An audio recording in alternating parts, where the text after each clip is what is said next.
Hello, I'm Nada. I'm the highest ranked Mei player in NA, and I have been meaning to put out a guide for a long time to showcase how this rather unpopular hero has a much higher potential than most people think. I believe she's one of the most versatile heroes in the game, so versatile that I've been able to make her work on any map with and against any hero in top 500. This is more of an advanced guide, so I will assume that you already know most of the basics about Overwatch and Mei. I will be going over some of the less obvious details of her abilities, but my main focus is to give you advice on how to improve on the hero and how to handle different situations. First, her M1, Spray, and M2, Icicle. Past 10 meters, Icicles is a clear choice, but even within those 10 meters there are reasons to keep using Icicles. They do more sustained DPS and a lot more burst damage with headshots. They also consume less ammo per damage output and will receive less mitigation from armor, which means you often want to fire a few Icicles at an armored target before using M1 anyway. You also get to slow them by a decent 20% once you get her -1 perk, which isn't a lot less than the 30% from your M1. Her spray, however, is more consistent. It goes through people and slows them, which makes it very interesting to control space. You can make it harder for people to escape or push. You can make a small area very uncomfortable for the enemy to be in, and with her major 1 perk, you can even freeze people. How you use M1 and M2 really depends on your intention in the moment. Most of this should come naturally, but it's always good to stay critical about it. In terms of Icicle accuracy, like with most mechanical skills, this is just going to come with time. My only advice would be to really pay attention to the timing of when the Icicle comes out. I have already talked a bit about her perks, so I'll keep it short. For her minor perk, just pick minor 1, Biting Cold. For major perks, there's definitely an argument you can make for both. I like to switch between them depending on the situation. On paper, major 1, Deep Freeze looks really good, but actually being able to hold M1 at M1 for such a long time doesn't happen that often. You mostly want to use this on tanks, but tanks take a lot longer to freeze than squishies. Many tanks also have shields and are threatening enough that you wouldn't want to be near them too much, unless you have a team to help you. Her second major perk is also very niche. Since cryo-freeze is often best used as a tool for survival, using it offensively could be very dangerous. Even if dealing damage while immune is very strong, I don't really recommend actively playing for it. If I notice that I am able in-game to continuously hold M1 at people, especially tanks, I will pick Deep Freeze. Otherwise, I will use Cryostorm if I do think that I can use Ice Block near enemies. If you don't have any preference, you could make an argument that Deep Freeze is a good one to default to. This is because Deep Freeze does actually help you freeze people in your blizzard faster than M1 would without this perk. That said, Cryostorm also helps freezing people in Blizzard, though not as fast as regular M1. For cryo-freeze, my main advice is to use it earlier rather than later. You will regret dying with it a lot more than missing out on one extra shot. It can also be worth using just to dodge one critical ability or a one shot. I'll even sometimes just use it to regen a shot or two to finish someone off. Also, if people are waiting for you to come out of Ice Block, you might want to cancel it a little bit early, just so they can time their shots with your exit. Just like Ice Wall, you can use it to block people or abilities. Just be careful to not have your Ice Block used in a bad position. It's often better to use a defensive Ice Wall to avoid that, instead of using cryo-freeze right away. Once you hit the floor, I believe the only things that can move you are Sigma's ultimate and Lifeweaver's Petal. If you are traveling mid-air, since enemies cannot block you, you can potentially boop people with your Ice Block. Lastly, remember that you cannot be targeted by your allies either during an Ice Block, and you cannot receive Lucio's Beat Drop. I'm now going to talk about Blizzard before Ice Wall because Ice Wall is a lot more complicated. Blizzard can be a really good ultimate, but there can be many things to keep in mind to be effective with it. The first thing to remember is that it is a large sphere that requires LOS. Although you might be tempted to throw it directly at people, Don't forget to pay attention to their escape options and what cover they might use. If you place it above an obstacle, for example, you might end up with a much larger effective area. It's also good to think about the edges of a high ground so your ultimate can see below it if people drop off of it. The next, and perhaps most important thing to worry about, are your enemies' cooldowns. You have to worry about movement abilities, speed boost, CC immunity, and things that can absorb or deflect your ultimate. The most obvious way to do this is to just wait for your enemy to use their cooldown before ulting. However, to be as proactive as possible, you have to find or create a lot more opportunities than that. For instance, say a Winston is inside a small room with you. You might be able to freeze him even if he has jump or primal rage. Similar to how you might throw a blizzard at a Reinhardt and then wall after it to block his spin. Against Kiriko, if a target is isolated, she might have to teleport inside to get a Suzu off. If you can freeze multiple targets, it might be difficult for a Kiriko or a Lifeweaver to save them.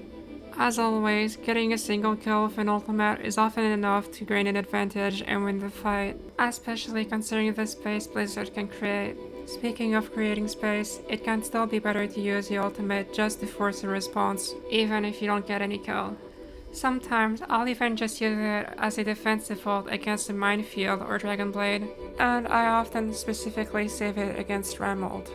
The last thing I really want to bring attention to about Mei ult is that it does start as a projectile which can travel quite far, and it's not actually very easy to see it traveling in the air, especially if your enemy didn't actually see you throw it. Most people expect it to be thrown at the floor, especially towards tank players. If you get a good read on your enemy, you can often catch them off guard. Here, for example, you would expect me to throw it at the enemy's Zarya. Here's what it looks like from the backline's POV.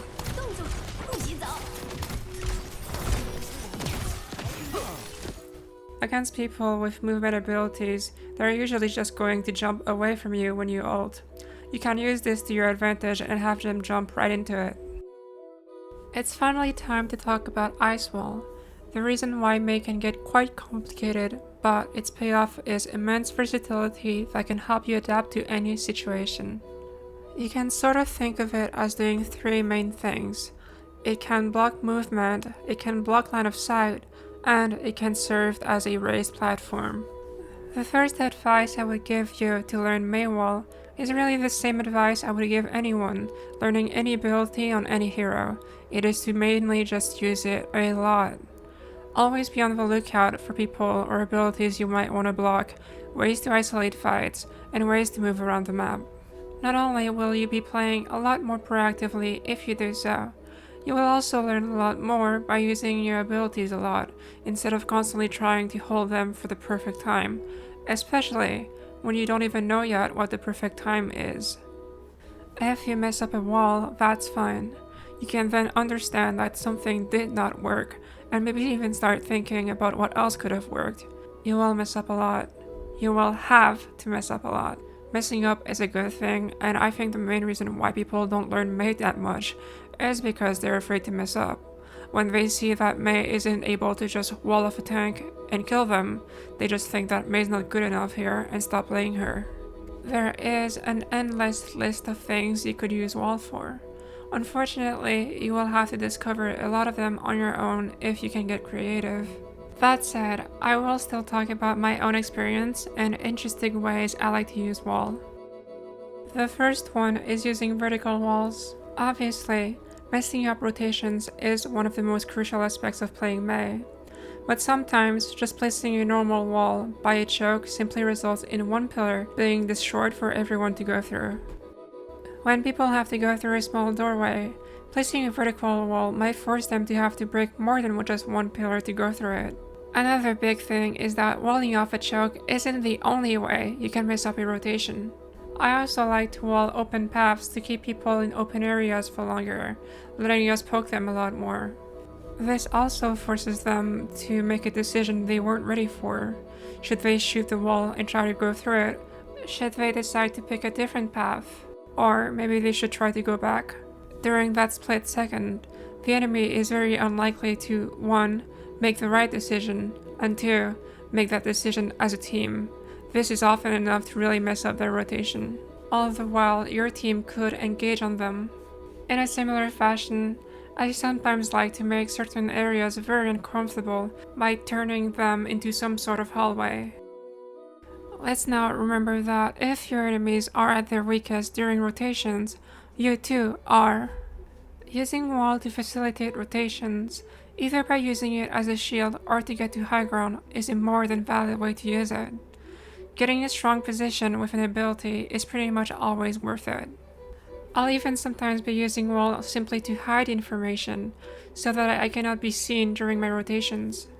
Like in this situation where I made sure to not be seen so I could set up for a flank blizzard. I'm going to show you a few of my favorite rollouts to move around, but I do plan on making a separate video on those. I cannot stress how important it is to know how to get around, especially on high ground intensive maps. The rest of the things I could be talking about are a lot more micro.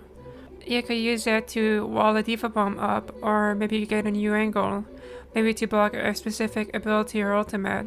You could also use it to prevent diva from eating your ultimate, or to cover it from Sombra's EMP. It even lets you disable Batiste's immortality field. I could keep talking about more and more ways to use Maywall, but the problem is none of this matters if you don't know the right time to go for these things. This leads me to the final and most important part of the video: playstyle and timing. Before getting into it, I would like to ask one question. What kind of hero is Mei? People usually like to categorize heroes or compositions into brawl, poke, or dive. Mei tends to fall in the brawl category, but can Mei really fight heroes like Reaper or Venture head-on? What if they are supported by a Queen or a Maga? Against those heroes, you might have to start out playing defensive and poking a lot. So is Mei then a poke hero? Well, I wouldn't really want to poke against a hero like Widowmaker or Sojourn, but I would definitely want to close the gap against those heroes. So is Mei better used as a flanker then? It's obvious that heroes like Genji or Tracer would flank better than her. As you can see, Mei doesn't seem like she's the best at any of those things. However, I would say she's not the worst either at any of those things. Therefore, you have to adapt to all of your matchups instead of simply following a predetermined plan. Are you playing against a long-range hero like Zen or Freya? Well, then you might want to close the gap. Are you against a close-range hero like Lucio or Torbjorn? Well, then you might want to take advantage of your poke. Is your enemy less mobile than you? Then you can focus on outmaneuvering them. Are they more mobile than you? Then let them have to cross a lot of space to get to you. Those are just some basic guidelines. All of these things are just basic spacing, but it's important to stay very mindful of them, and be very mindful of how useful wall can be at any of those things. Unfortunately, none of these things happen in a vacuum, and as much as I would like to dive deep into every single matchup, that's probably better saved for a different video. The gist of it, however, is that it's not so much about what you can do, and a lot more about when you do it. So then you have to worry a lot about timing, both on a macro and on a micro level. By timing, what I mean is that if you do something too early, your enemy is easily going to be able to react. However, if you do it too late, they've already made their move and you've already lost. For example, against Brawl, if I wall too early, the enemy tank can play very defensive while his team breaks the wall and I get nothing out of it. What I do instead is I make sure to let him commit a little bit so that I get the most value out of my wall, and it's a lot harder for him to back out. With enough foresight and experience, you can become very precise with it. Against this monkey, for example, if I wall too early, he can simply react to my wall and jump over it. If I wall too late, he's already jumped out. But if I wall exactly when he jumps, he gets caught. On a more macro level, timing is also a lot about just your ability to go in with your team. If you go in too early, the enemy can react and catch you. But if you go in too late, your team's already lost before you did anything. When playing in a brawl mirror where Mei is considered to be good, this timing isn't too difficult, since both teams are usually going to be close to each other.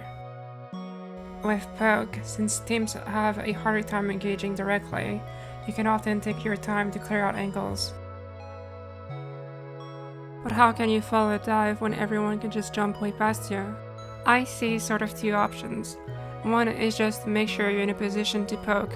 The other, more complicated, is to be in position before your team dives in. This often means optimizing downtime to path towards a deeper position. If you've ever watched me play on stream, you've probably noticed that I do take a lot of angles and I flank a lot. This is because once you've learned to mitigate May's most glaring issue, her lack of mobility, you can suddenly start taking positions that are very strong, splitting your enemy's attention, or making them completely unable to react to what you're doing. On top of that, with May Wall, you have a great tool you can utilize to manage push and pull, making you very difficult to deal with. Therefore, when you're in game, ask yourself what positions you want to hold and how you can get there in time.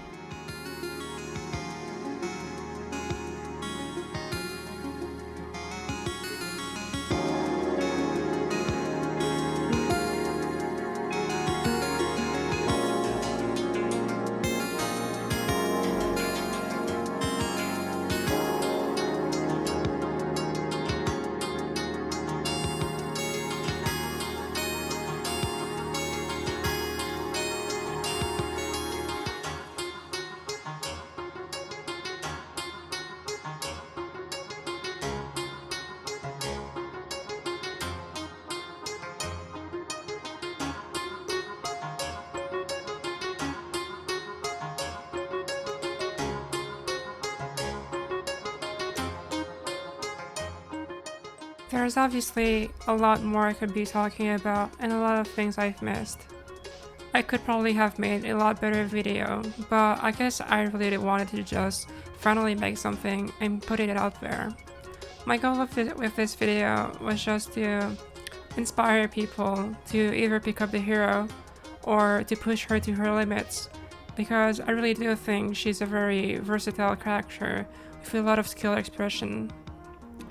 I think that if I had anything left to say here, it would just be that how good May is has nothing to do with how people have seen her in the past or how people use her currently, but it's something to discover and something to create.